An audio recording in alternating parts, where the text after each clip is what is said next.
नमस्कार दोस्तों। तो लास्ट क्लास में हमने हाउसिंग सिस्टम में पढ़ा था, यानी कि जो गाय भैंस के हाउसिंग सिस्टम में उसमें फर्श की ढलान में पढ़ा था। अब हम पढ़ेंगे कि इसकी छत में ढलान कितनी देनी है। चौथा पॉइंट है हमारा छत की ढलान, यानी कि जो उसकी छत की ढलान दे रहे वो कितनी देनी चाहिए। अब छत की ढलान हम देंगे क्यों, छत की ढलान देंगे क्यों, ताकि उसमें जो पानी है वो आराम से निकल सके, पानी का जमाव नहीं हो, ताकि छत पर पानी का जमाव नहीं हो। तो ताकि छत पर पानी का जमाव ना हो, हम जो छत की ढलान देंगे वो किस मतलब क्यों देंगे, तो ताकि उस पर पानी का जमाव ना हो, इसीलिए हम छत का जो ढलान देंगे, यानी कि जल्दी से वो पानी निकल पाए। अब हम मान लो कि घास फूस की या फिर नॉर्मली जो हम घास फूस की जो छत बनाते तो उसमें हमें ढलान कितनी रखनी चाहिए, यानी कि जो नॉर्मली हम घास फूस की जो ढलान बनाते या छत बनाते तो उसमें ढलान कितनी रखनी चाहिए। तो घास फूस की अगर छत है तो उसमें 35 डिग्री का ढलान रहनी चाहिए। तो अगर घास फूस की छत है,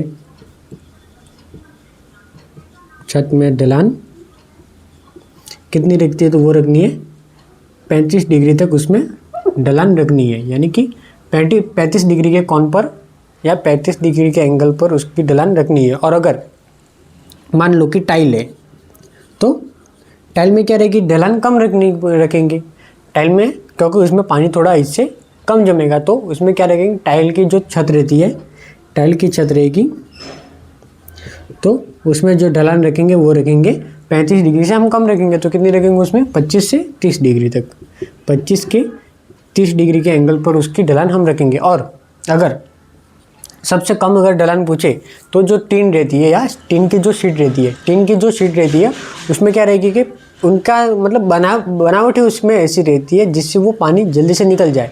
तो उसमें सबसे कम हम उसका ढलान देंगे। तो शीट जो रहती है, शीट की ढलान कितनी रखेंगे, तो शीट की जो छत रहती है उसकी ढलान रखेंगे हम 12 से 18 डिग्री के एंगल पर। क्लियर। और अगर नॉर्मली भी अगर पूछा जाए, तो अगर क्वेश्चन में कुछ नहीं दिया जाए और नॉर्मल पूछ ले कि छत के जो आवास रहता है, जो छत रहता मतलब पशु का जो आवाज़ रहता है उसकी छत की ढलान कितनी रखनी है, तो नॉर्मल भी हम ऐसा भी पूछा ले तो हम 12 से 18 ही मानेंगे। क्लियर। यानी कि जो हम आवास बना रहे हैं उसकी छत की ढलान क्यों देंगे, तो उसमें पानी का जमाव न हो इसलिए हम उसकी छत की ढलान देंगे, यानी कि उसमें पानी निकल जाए। और अगर घास फूस की छत है तो उसमें 35 डिग्री के एंगल पर हम उसकी छत की ढलान देंगे, यानी कि लगभग इतनी। और अगर टाइल की छत है तो लगभग इतनी देंगे। और अगर शीट की है तो शीट का एंगल ही ऐसा बना हुआ है तो उसकी ढलान देंगे लगभग इतनी, यानी कि उसमें से पानी आराम से निकल सके। क्लियर। यानी कि घास फूस की छत है तो हम 35 डिग्री के एंगल पर उसकी ढलान देंगे, टाइल की छत है तो 25 से 30 डिग्री के एंगल पर उसकी ढलान देंगे, और अगर शीट की छत है तो उसमें 12 से 18 डिग्री के कोण पर हम उसकी ढलान देंगे। और एक नोट लिखेंगे कि कभी भी जो छत की ढलान है, कभी भी छत की ढलान है वो 45 डिग्री के कोण से ज़्यादा नहीं होनी चाहिए। क्यों, क्योंकि हमें उनको जानवर भी पालने नीचे नीचे उतनी जगह भी रह सके कि जानवर पल सके। अगर 45 डिग्री लेंगे तो वो एकदम ऐसा हो जाएगा क्रॉस में, तो क्रॉस में ऐसा हो जाएगा तो उसके नीचे ज़्यादा जानवर हम नहीं पाल सकते। इसलिए कभी भी हम जो ढलान ले वो 45 डिग्री के कोण से ज़्यादा नहीं होनी चाहिए, यानी कि छत की ढलान का कोण कभी भी, छत की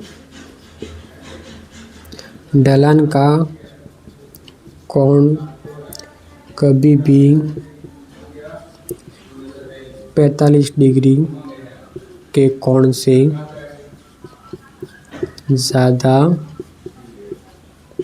नहीं लेना चाहिए या फिर नहीं रखना चाहिए। यानी कि हम छत की जो ढलान दे रहे हैं वो क्यों देंगे, तो पानी का जमाव ना हो सके इसलिए। और अगर घास फूस की छत है तो 35 डिग्री के एंगल पर हम उसकी ढलान रखेंगे। अगर टाइल की छत है तो 25 से 32 डिग्री के एंगल पर उसकी ढलान रखेंगे। और अगर शीट या किसी टीन की अगर उसमें रहती है तो 12 से 18, यानी कि सबसे अच्छा अगर पूछा जाए या फिर नॉर्मली पूछ ले कि छत की ढलान कितने रखेंगे तो भी हम 12 से 18 ही लेंगे।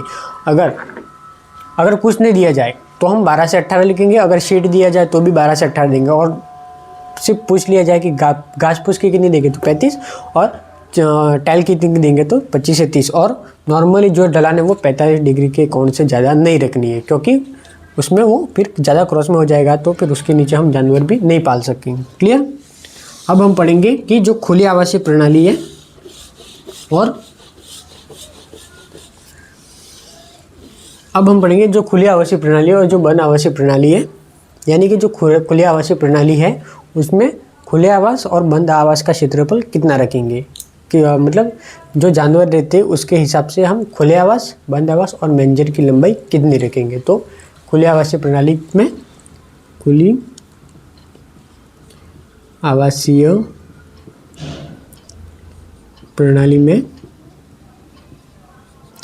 एक तो यहाँ पर हम ले लेंगे जानवर, यहाँ पर ले लेंगे हम यहाँ पर ले लेंगे हम खुले आवास का क्षेत्रफल, जो लेंगे हम वर्ग फीट में। तो खुला क्षेत्र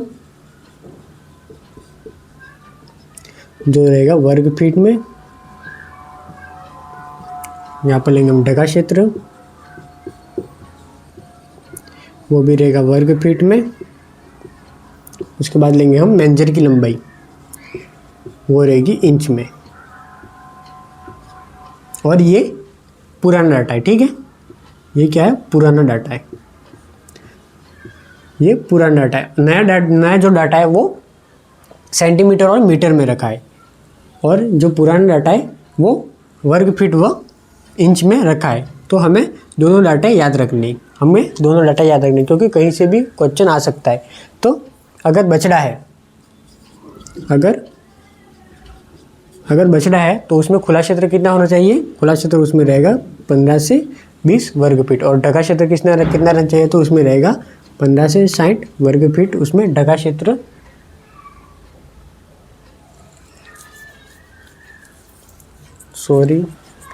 इसमें खुला क्षेत्र और यहाँ पर ले लो ढका क्षेत्र, क्योंकि ये जस्ट डबल रहेगा। हाँ ठीक है। अगर बछड़ा है तो उसमें ढका क्षेत्र वो 15 से 20 वर्ग फीट रहेगा, और खुला क्षेत्र रहेगा वो 15 से 60 वर्ग फीट रहेगा, और उसकी मंजर की जो लंबाई रहेगी वो रहेगी 15 से 20 इंच रहेगी। हाँ, ये वर्ग फीट में नहीं है, ये है इंच में, और जो खुला क्षेत्र और ढका क्षेत्र है वो वर्ग फीट में रहेगा। उसके बाद अगर ले लो तो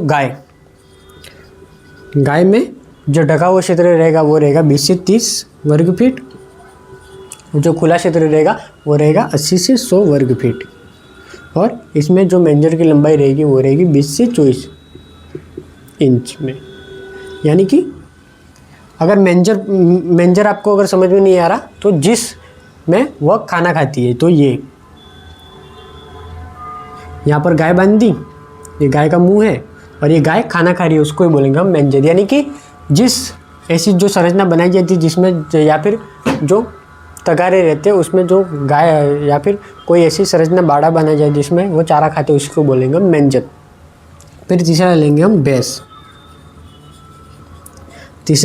भैंस, तो भैंस में ढके हुए क्षेत्र कितना रहेगा, तो भैंस में रहेगा 25 से 35 तक, 25 से 35 वर्ग फीट, और खुला क्षेत्र कितना रहेगा, तो ये भी रहेगा 100 से, ये रहेगा 80 से 100 के बीच में रहेगा, और मेंजर की लंबाई इसमें रहेगी 24 से 30।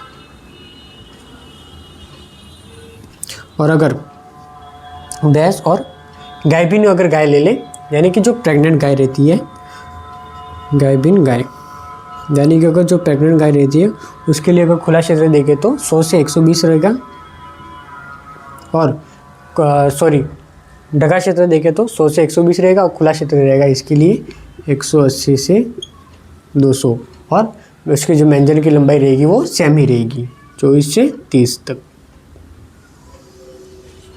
और अगर बूल देखा जाए, यानी कि जो सांड रहता है वो देखा जाए, तो उसके लिए जो ढका हुआ क्षेत्र रहेगा वो रहेगा 120 से 140,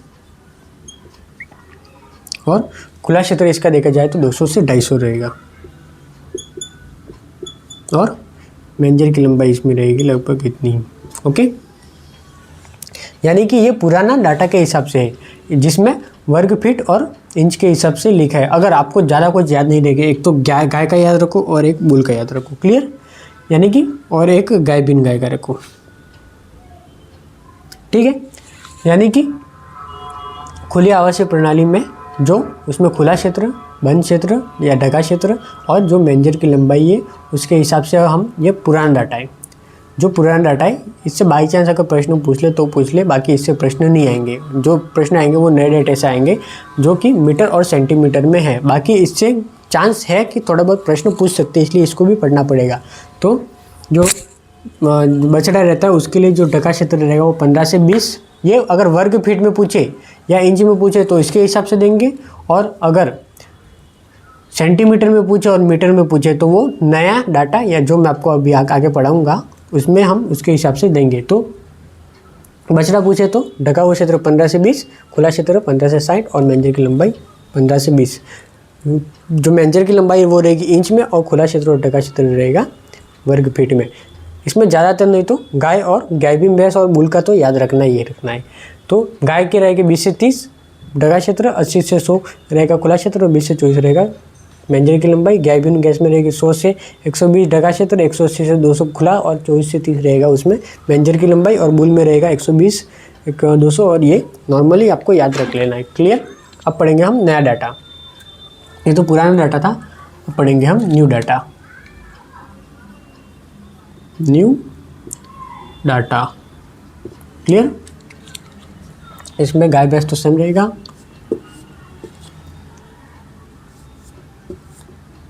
मेंजर फिर बदल जाएगा।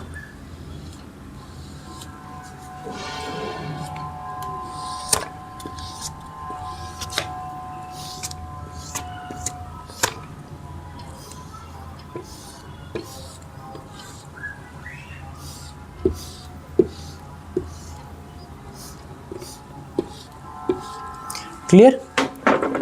अब हम पढ़ेंगे नया डाटा। नया डाटा में जो नया डाटा है उसमें जो ढका क्षेत्र रहेगा वो रहेगा मीटर स्क्वायर में। ये रहेगा मीटर स्क्वायर, वहाँ पर था वर्ग फीट में और यहाँ पर रहेगा मीटर स्क्वायर में, और खुला क्षेत्र भी रहेगा मीटर स्क्वायर में। और वहाँ पर जो मेंजर की लंबाई थी वो थी इंच में, यहाँ पर रहेगी सेंटीमीटर में।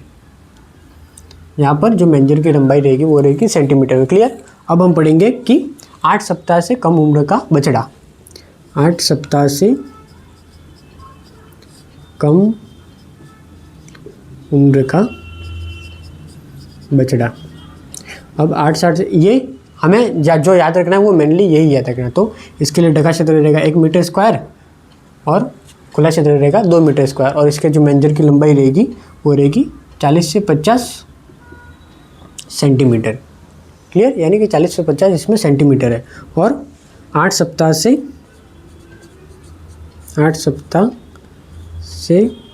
ज़्यादा उम्र का बछड़ा, यानी कि 8 सप्ताह से ज़्यादा उम्र का बछड़ा, उसमें जो ढका क्षेत्र रहेगा 2, खुला क्षेत्र रहेगा 4 और मेंजर की लंबाई उसमें 4 से 50 सेंटीमीटर ही रहेगी। फिर हम देखेंगे जो बच्चियाँ रहती है यानी कि हिपर में कितने रहेगा, तो इसमें रहेगा 2, 4 और यहाँ पर जो मेंजर की लंबाई वो हो जाएगी 45 से 60। मेंजर की लंबाई होगी इसमें 45 से 60 बच्चियाँ होगी। उसके बाद हम ले लेंगे कि गाय में ढका क्षेत्र वो रहेगा 5.5 3.5, खुला क्षेत्र रहेगा 7 और जो मेंजर की लंबाई रहेगी वो रहेगी इसमें 60 से 75। उसके बाद गाय हो गया। उसके बाद हम लेंगे कि भैंस। उसके बाद भैंस लेंगे तो ढका हुआ क्षेत्र इसमें देखें तो 4 रहेगा और खुला क्षेत्र देखें तो 8, यानी कि ये जस्ट उसका डबल ही रहेगा। तो 8 और इसके जो मेंजर की लंबाई रहेगी वो 60 से। भैंस में ठीक है, जो गाय और भैंस में सेम ही रहेगी। अब मेंजर की लंबाई इसमें गाय और भैंस में सेम रहेगी। उसके बाद अगर ले ले तो गायबीन गाय, जो गायबीन गाय होती है उसमें अगर ढका हुआ क्षेत्र देखें तो 12 और यहाँ पर देखें तो 24 और यहाँ पर सेम ही रहेगी। और अगर बुल देखें, बुल देखें तो इसमें ढका हुआ क्षेत्र रहेगा 12, खुला क्षेत्र इसमें बढ़ जाएगा, इसमें खुला क्षेत्र हो जाएगा 10 गुना। यानी कि 120 और मेंजर की लंबाई सेम रहेगी।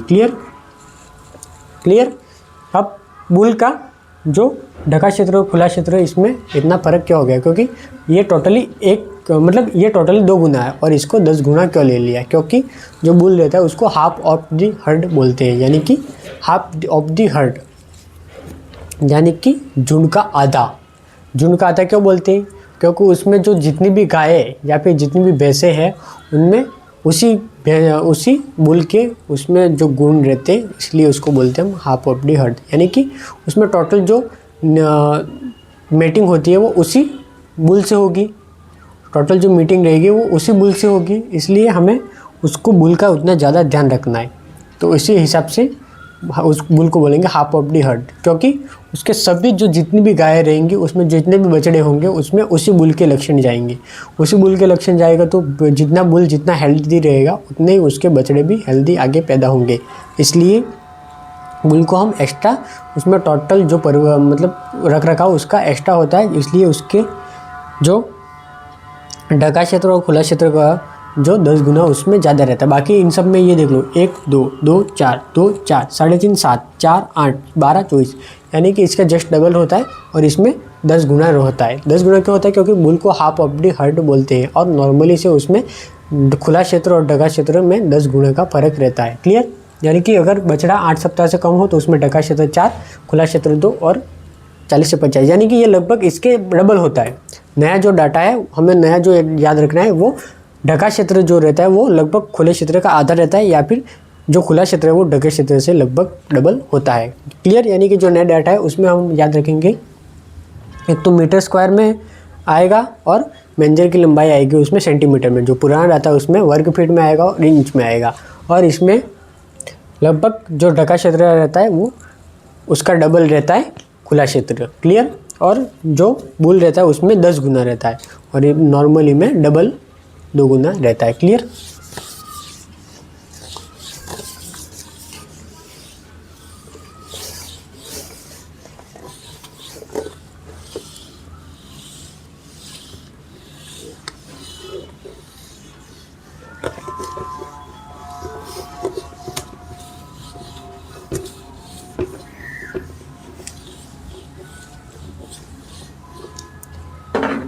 इसके बाद हम देखेंगे जो इनमें कॉमन पॉइंट थे वो कि खुले आवासीय जो प्रणाली है, यानी कि खुले आवासीय प्रणाली में खुले क्षेत्र और ढके क्षेत्र का जो अनुपात रहता है वो 2:1 होता है। यानी कि खुली आवासीय प्रणाली में खुले क्षेत्र व ढके क्षेत्र का अनुपात कितना होता है, तो 2:1 होता है। क्लियर। ये हमने आगे पढ़ा था। और इसके बाद अगर देखें तो जो बुल रहता है उसके लिए खुली आवासीय प्रणाली और जो बंद आवासीय जो खुली आवासीय प्रणाली बुल में खुली आवासीय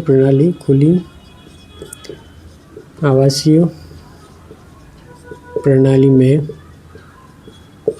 बुल के लिए खुले क्षेत्र व ढके क्षेत्र का अनुपात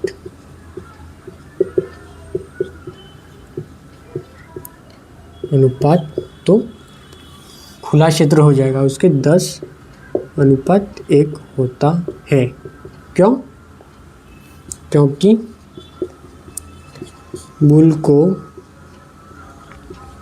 हाफ ऑफ द हर्ड कहते हैं, क्योंकि बुल में 50% से भी ज़्यादा लक्षण जो बछड़े में जाते हैं, इसलिए कहेंगे हम। उसके बाद हम पढ़ेंगे कि बंद आवासीय प्रणाली। क्लियर। यानी कि हमने ये पढ़ा कि जो खुली आवासीय प्रणाली और खुली आवासीय जो प्रणाली है उसमें खुले क्षेत्र और ढके क्षेत्र का अनुपात नॉर्मली तो रहता है वो 2:1 रहता है, और जो बुल के लिए रहता है यानी खुली आवासीय प्रणाली में जो बुल के लिए खुले क्षेत्र और ढके क्षेत्र का अनुपात रहता है वो 10:1 रहेगा। क्यों? क्योंकि बुल को हाफ ऑफ द हर्ड कहते हैं। क्यों कहेंगे? क्योंकि उसमें जो बछड़े में जो लक्षण आते हैं वो इसी बुल के 50% से भी ज़्यादा लक्षण बछड़े में दिखाई देते हैं, यानी कि बुल के 50% से भी ज़्यादा लक्षण बछड़े में दिखाई देते हैं, इसलिए उसको एक्स्ट्रा उसका रख रखाव होगा, इसलिए उसको हाफ ऑफ द हर्ड कहेंगे। अब पढ़ेंगे हम बंद आवासीय प्रणाली। अगली हेडिंग है हमारी बंद आवासीय प्रणाली। बंद आवासीय प्रणाली क्लियर। हमारी खुली आवासीय प्रणाली कंप्लीट हुई और पढ़ेंगे हम बंद आवासीय प्रणाली। ये कितनी प्रकार की होती है? तो ये 5 प्रकार की होती है। जो बंद आवासीय प्रणाली है वो 5 प्रकार की होती है। कौन कौन सी? तो पहला तो हम मतलब कौन कौन सी रहेगी, तो एक तो बछड़े और बछड़ी के लिए अलग रहता है, मतलब इसमें 5 प्रकार से अलग अलग इसमें आवास होते हैं, 5 प्रकार से ये डिवाइड होता है। पहला जो रहेगा वो रहेगा बछड़ों के लिए, पहला जो रहेगा वो बछड़ों के लिए रहेगा, सेकंड रहेगा वो गायों के लिए रहेगा, तीसरा जो रहेगा वो प्रेग्नेंट गायों के लिए रहेगा, चौथा रहेगा वो रहेगा जो कि बीमार गायें हैं उनको पृथक करने के लिए रहेगा, और चौथा जो रहेगा वो रहेगा आइसोलेशन बॉक्स, और जो बीमारी को पृथक्करण करेगा, और पांचवा जो रहेगा वो बुल के लिए रहेगा।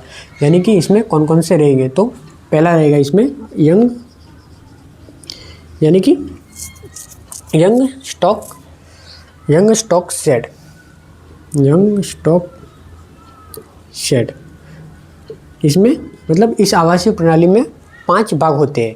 पहला जो रहेगा वो बछड़ों के लिए रहेगा, सेकंड जो रहेगा वो गायों के लिए रहेगा, थर्ड जो रहेगा वो बुल के लिए रहेगा, चौथा जो रहेगा वो गायबिन गायों के लिए रहेगा, और पांचवा जो रहेगा जो बीमार गायों के लिए रहेगा। इसमें क्या रहेगा कि जो यंग स्टॉक शेड रहता है वो बछड़ियों के लिए रहता है। ये जो रहता है वो बछड़ियों के लिए, बछड़े और बछड़ियों के लिए रहता है। सेकंड जो रहेगा वो रहेगा काऊ शेड जो गायों के लिए होता है, गायों के लिए। तीसरा है बुल शेड जो कि बुल के लिए होता है, बुल के लिए होता है। फिर उसके बाद रहेगा काल्विंग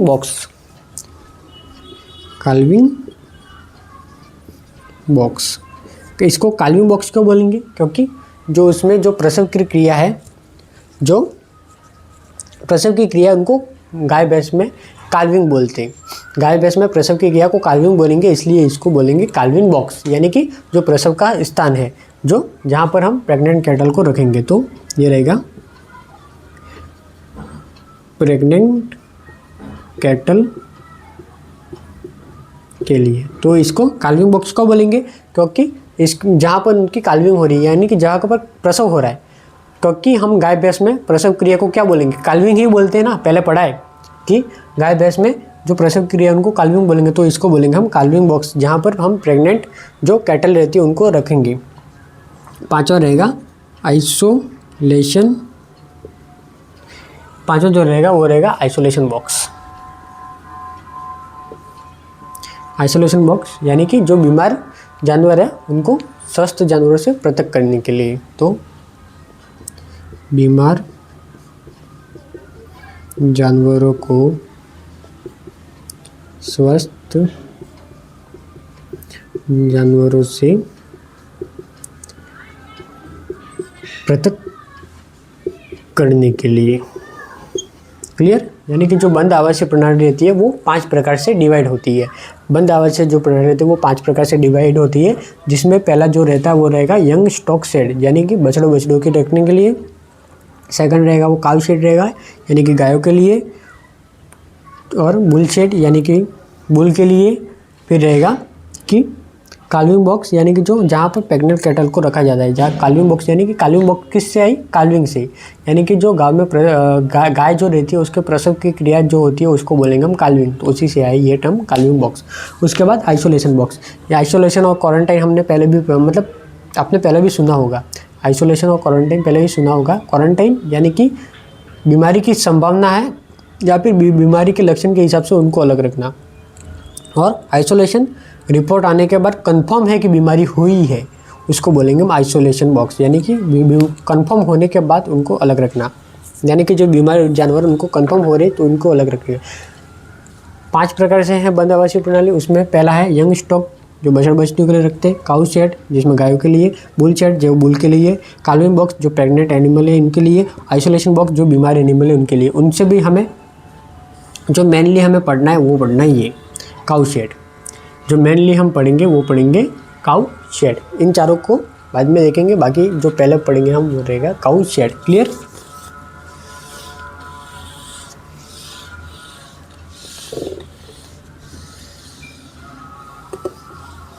अब बंद आवासीय प्रणाली में भी गायों को रखने के लिए जो बंद आवासीय प्रणाली वो भी 2 प्रकार से होती है।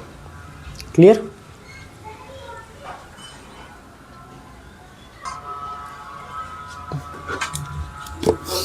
क्लियर? तो हमने पढ़ लिया था। अब पढ़ेंगे हम काउ शेड के प्रकार। मेनली हमने अभी बोला था कि काउ शेड कर दे, तो ये है काउ शेड के प्रकार। काउ शेड कितने प्रकार से होता है? तो काउ शेड होता है 2 प्रकार से। काउ शेड होता है 2 प्रकार से। काउ शेड का प्रकार एक रहेगा सिंगल रो, इसमें रहेगा सिंगल रो सिस्टम, यानी कि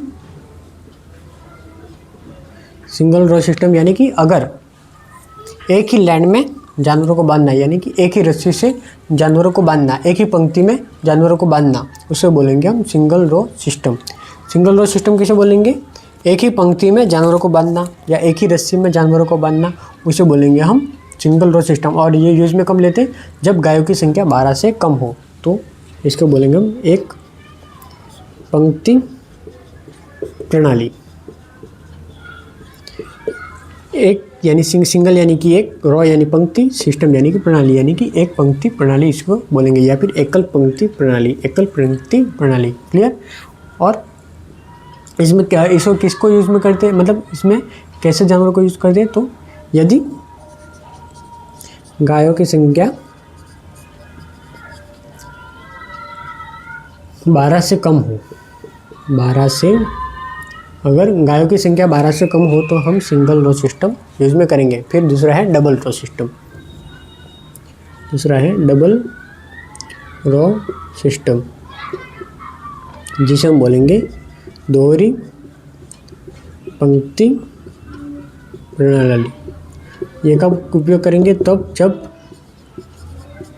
गायों की संख्या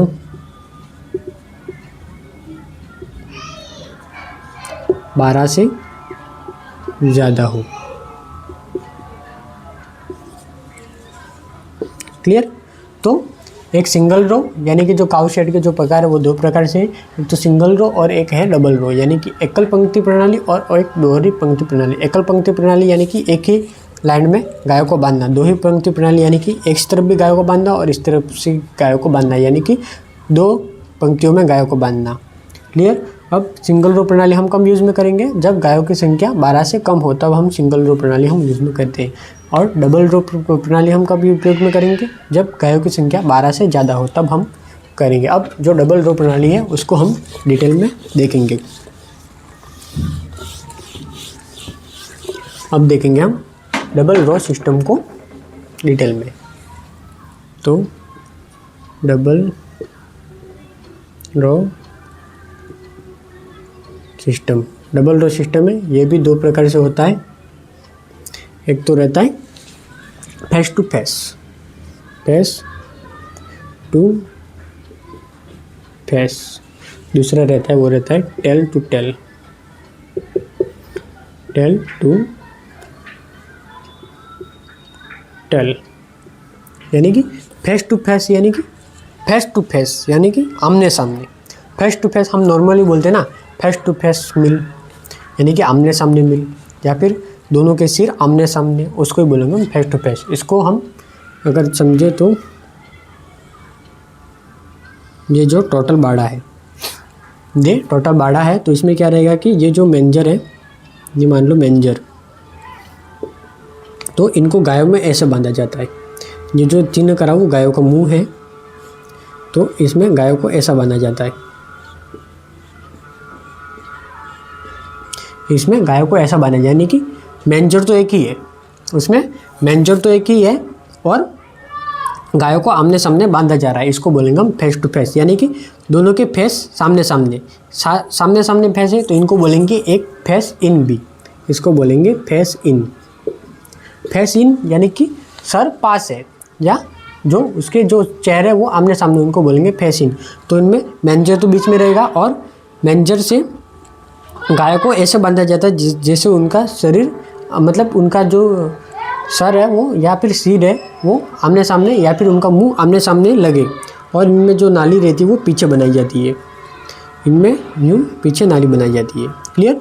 यानी कि इनमें क्या रहेगा कि मैनेजर एक रहेगा, वो दो नालियाँ रहेगी, तो ये नालियाँ और ये है मैनेजर, ये है नाली। इसमें किस प्रकार से व्यवस्था रहेगी? तो इसमें एक मैनेजर रहेगा, उसमें गायों को आमने सामने बांधा जाएगा और पीछे दोनों तरफ नालियाँ रहेगी। तो फिर क्या होगा, इसमें चारा वितरण करना आसान रहेगा। क्लियर? और टेल टू टेल को देखें तो इसको हम फेस आउट भी कह सकते हैं।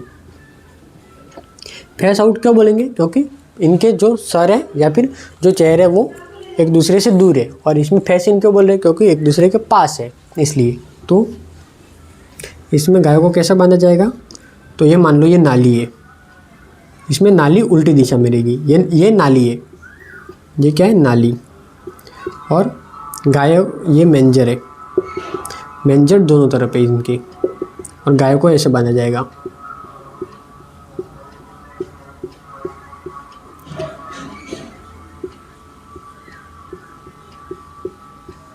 क्लियर? यानी कि यह है मैनेजर।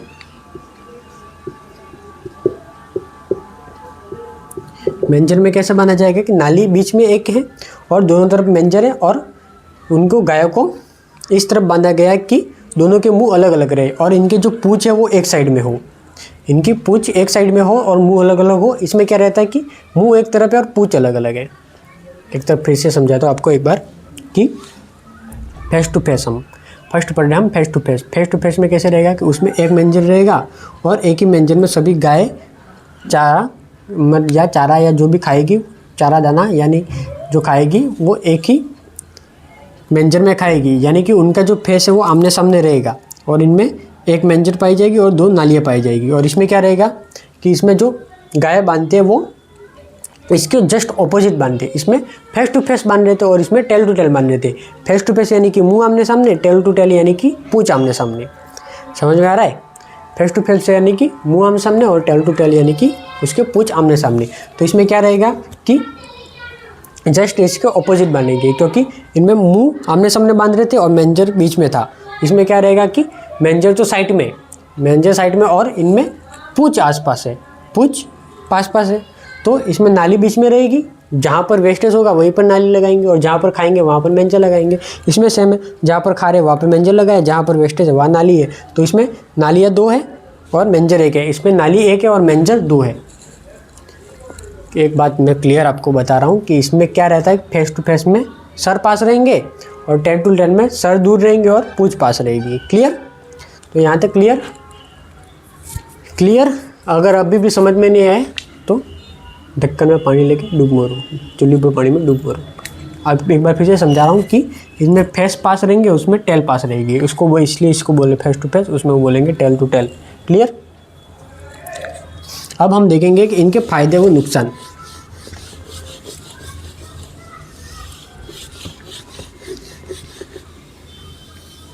इनके फायदे और नुकसान देखें तो फेस टू फेस रेट जो रहेगा, फेस टू फेस रहेगा उसमें सिर्फ एक ही फायदा रहेगा। क्या रहेगा? उसमें चारा वितरण आसानी से होगा, उसमें चारा वितरण आसानी से होगा। बाकी सब तो उसमें नुकसान ही है। क्या नुकसान है? कि उसमें बीमारियाँ भी जल्दी फैलेगी, उसमें जो रहता है मतलब उसमें जो गोबर का इकट्ठा करना है या फिर यानी कि साफ़ सफाई भी उसमें डबल लगेगा। और अगर कोई व्यक्ति है जो मतलब एक दरवाजे से अगर देखना है कि इसमें दूध उत्पादन कितना हो रहा है, तो वो थनों को आयन को देख कर करेगा या थनों को देखकर उसमें दूध डिसाइड करेगा कि मतलब थन दिखेंगे तब उसमें दूध डिसाइड करेगा। तो एक गेट से सभी के थन नहीं दिख सकेंगे, क्योंकि एक इस तरफ है इस तरफ, उसमें सिर्फ मुँह ही दिखेंगे, उसमें सिर्फ मुँह ही दिखेंगे, इसलिए उसमें वो भी नुकसान है। यानी कि यूँ मान लो कि जो फेस टू फेस के नुकसान है वो टेल टू टेल के फायदे हैं, क्योंकि दोनों एक दूसरे के ऑपोजिट है। दोनों एक दूसरे के ऑपोजिट है, तो जो फेस टू फेस के नुकसान है वो टेल टू टेल के फ़ायदे हैं, और जो टेल टू टेल के नुकसान है वो फेस टू फेस के फ़ायदे हैं। तो हम लिखेंगे फेस टू फेस के फ़ायदे, पहला लिखेंगे हम, बाकी हम लास्ट में लिख देंगे कि दोनों एक दूसरे के ऑपोजिट है, तो इसके हिसाब से। तो पहला लिखेंगे फेस टू फेस के फ़ायदे। तो फेस टू फेस में सिर्फ एक ही फ़ायदा है, क्या है? तो उसके मैनेजर एक है, तो उसमें चारा वितरण आसानी से होगा। तो चारा वितरण आसान होगा, उसमें सिर्फ एक ही फ़ायदा है। बाकी इसके नुकसान भी हम देखेंगे। तो इसके नुकसान कौन से रहेंगे? जो टेल टू टेल के फ़ायदे वो इसके नुकसान है। तो टेल टू टेल के फ़ायदे, यानी कि जो इसके फ़ायदे वो इसके नुकसान है, जो इसके नुकसान है वो इसके फ़ायदे हैं, इसके फ़ायदे इसके नुकसान, इसके फ़ायदे इसके नुकसान, दोनों एक दूसरे को ऑपोजिट है। यानी कि इसमें चारा वितरण आसानी से होगा, इसमें चारा वितरण करने में दिक्कत आएगी क्योंकि दो मैनेजर है। क्लियर? तो अब इसके फ़ायदे पढ़ेंगे। तो इसके फ़ायदे में अगर पहला देखें तो जो बीमारी फैलने का खतरा कम रहेगा, क्योंकि इसमें जो मुंह रहते वो एक दूसरे से दूर रहते। तो पहला तो रहेगा इसमें बीमारी फैलने का खतरा कम, बीमारी फैलने का खतरा इसमें कम रहेगा। और अगर सेकंड देखें तो इसमें क्या रहेगा कि जानवर लड़ाई झगड़ा भी नहीं करेगा। तो लड़ाई झगड़ा कम करेंगे, क्योंकि सर आसपास रहेंगे तभी लड़ाई झगड़ा होगा, पीछे रहेंगे तो कहाँ से लड़ाई झगड़ा होगा। फिर तीसरा का देखें तो इसमें क्या रहेगा कि इसमें साफ़ सफाई करना भी आसान रहेगा, क्योंकि नाली एक ही है, तो साफ सफाई करना आसान। फिर अगर देखें तो चौथा अगर देखें तो दूध दोहन में भी आसानी होगी इसमें, क्योंकि एक तरफ ही है पूरा। तो दूध दोहन में आसानी। और अगर कोई व्यक्ति गेट पर खड़ा है तो सबके थन उसको आराम से दिख जाएंगे, सबके थन उसको आराम से दिख जाएंगे। तो गेट पर अगर कोई व्यक्ति खड़ा रहेगा तो उसको क्या रहेगा कि सभी के थन एक तरफ देख पाएगा, यानी कि जो उसका दूध प्रोडक्शन का अंदाज़ा भी देख पाएगा, क्योंकि थन को देखकर ही बोलेगा कि इसमें इतना दूध हो रहा है। तो इसमें क्या रहेगा कि यदि फार्म के गेट पर कोई व्यक्ति खड़ा है या फिर फार्म के गेट पर एक नज़र से फार्म के गेट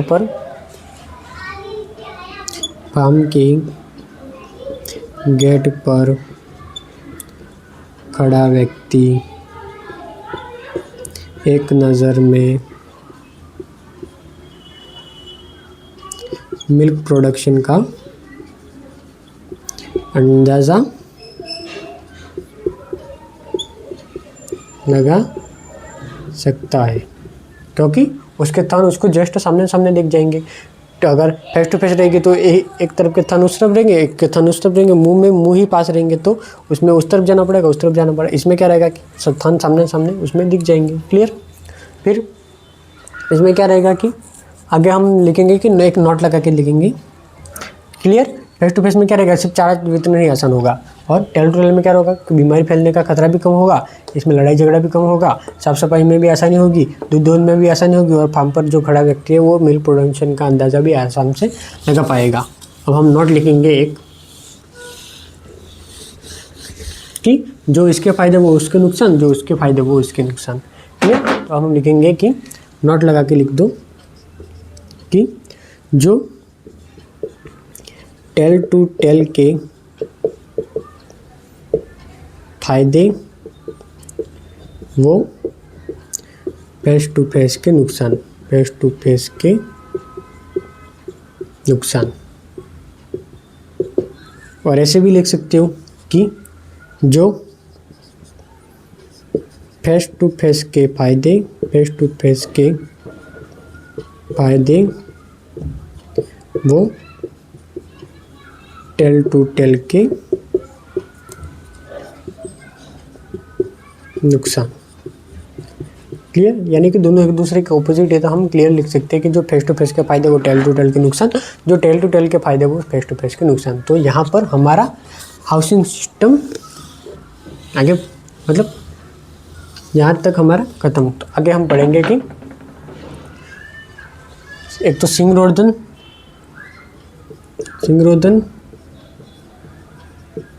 एक करेंगे हम बधियाकरण और दूसरा करेंगे विनिंग की विधियाँ। अगला ये हमारा हेडिंग है सिंगरोधन, बधियाकरण व विनिंग की विधियाँ। सिंगरोधन को बोलेंगे हम डीबडिंग या डिसबडिंग। सिंगरोधन को बोलेंगे हम डीबडिंग या डिसबडिंग। कास्ट्रेशन को बोलेंगे हम, या बधियाकरण को बोलेंगे हम कास्ट्रेशन, और विनिंग को विनिंग।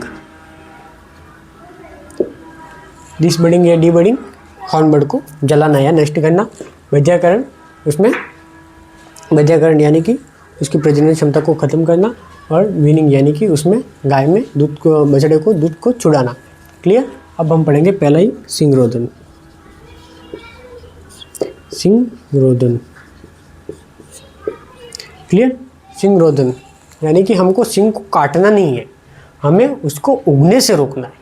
सिंग को हमें काटना नहीं है, तो सिंग को इसको उगने से रोकना है। तो ये कब हम रोकेंगे, तो सिंग को उगने से ही रोकना है तो हम बछड़े में ही रोकेंगे, क्योंकि जो जवान जानवर रहता है उसमें तो सिंग उग चुके होते हैं। तो बछड़े में ही हम रुकेंगे, तो बछड़े में भी कम रोकेंगे। तो बछड़ा जब 3 से 10 दिन का हो तब हम उसको रोकेंगे। जब बछड़ा 3 से 10 दिन का हो तब इसको हम रोकेंगे। तो अगर परिभाषा लिखे तो, इसकी परिभाषा लिखे तो 3 से 10 दिन के बछड़े में, मतलब 3 से 10 दिन के बछड़े में सिंगरोधन करना।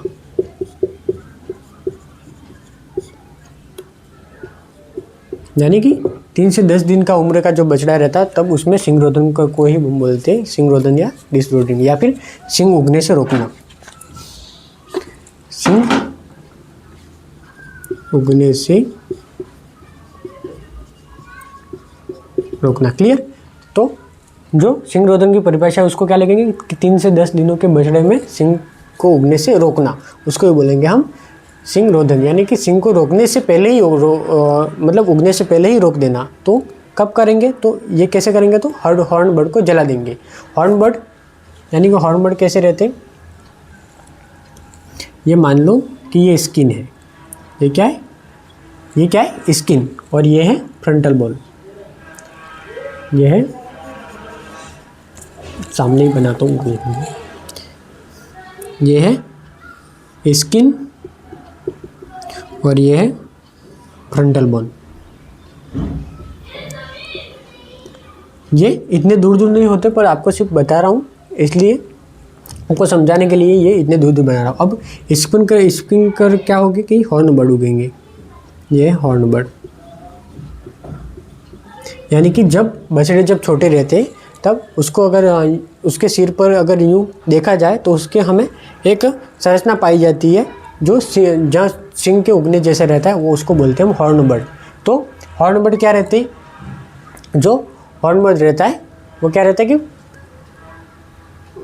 3 से 10 दिन तक वो हॉर्नबर्ड रहता है। फिर वो धीरे धीरे क्या रहता है, अंदर की तरफ विकसित होता है, यूँ अंदर की तरफ धीरे धीरे विकसित होता है।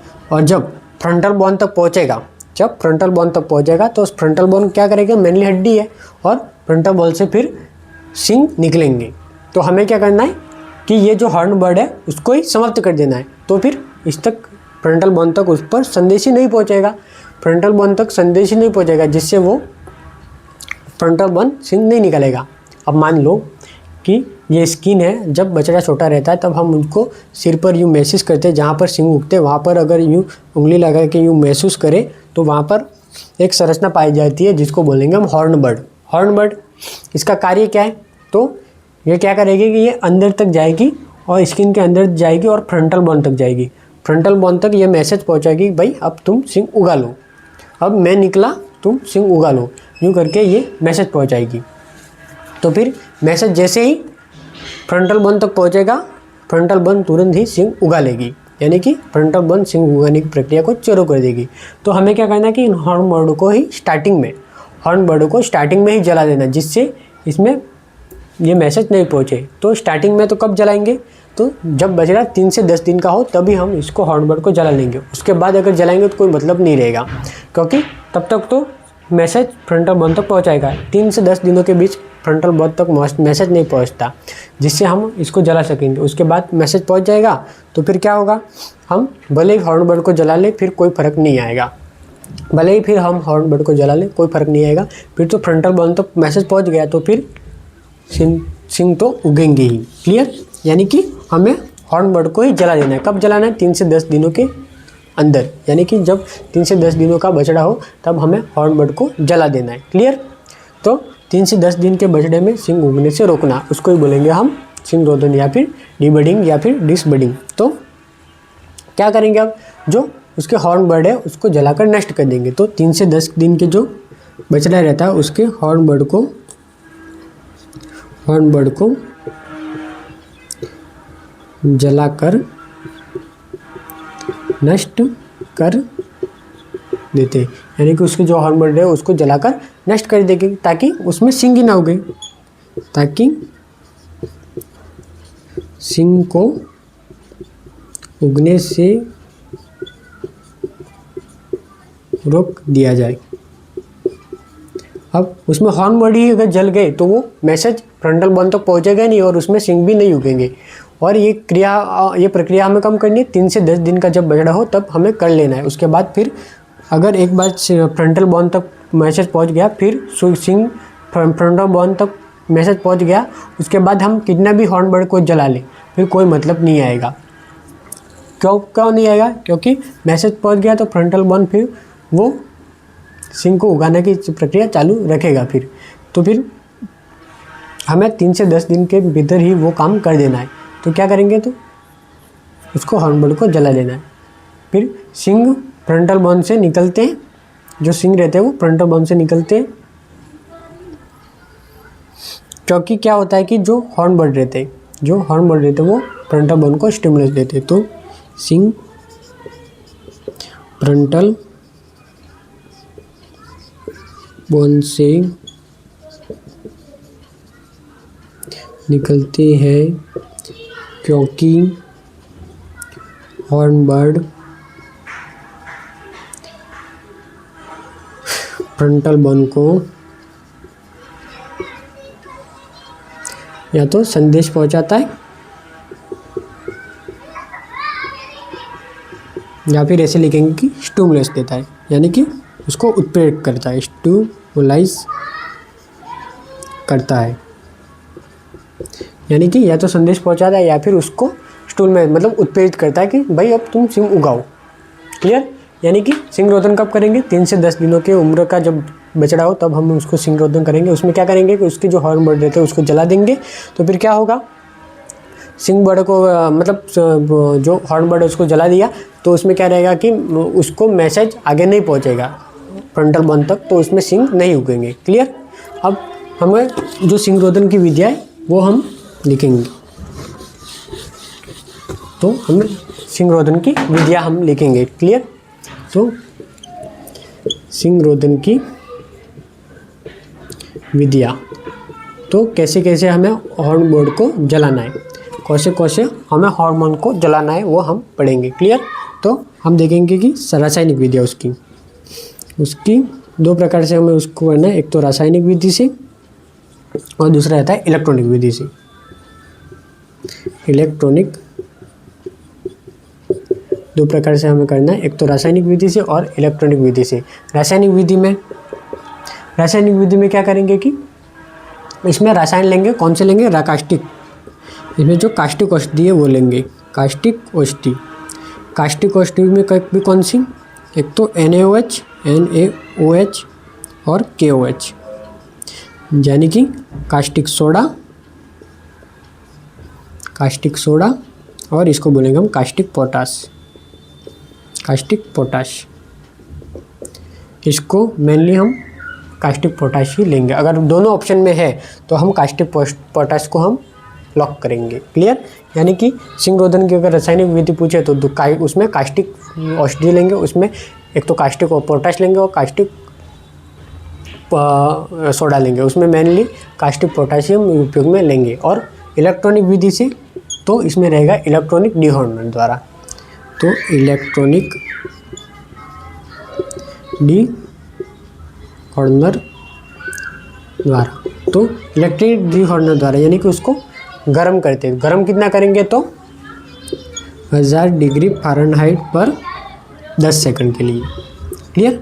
यानी कि उसको हॉर्न बर्ड पर इलेक्ट्रॉनिक डिहॉर्नर आता है, उसको गर्म करके 1000 डिग्री फ़ारेनहाइट तक हम गर्म करेंगे और हॉर्न बर्ड पर 10 सेकंड के लिए रगड़ेंगे। क्लियर? तो उसकी जो सिंगरोधन की विधि है उसमें हम दो प्रकार से पढ़ेंगे, रासायनिक और इलेक्ट्रॉनिक। रासायनिक विधि में हम कास्टिक औषधि लेंगे जिसमें NOH और KOH आएगा, जिसका मेनली हम KOH के रूप में हम उपयोग उसको ऊपर घिसेंगे। उसके बाद इलेक्ट्रॉनिक जो विधि है उसमें इलेक्ट्रॉनिक डिहॉर्नर द्वारा करेंगे, जिसका टेम्परेचर रहेगा 1 डिग्री फ़ारेनहाइट, और इसको जो अप्लाई करेंगे वो 10 सेकंड तक अप्लाई करेंगे। ठीक है? तो यहाँ तक हम पढ़ेंगे, बाकी कल कास्ट्रेशन से शुरू करेंगे। ठीक है? तो थैंक यू।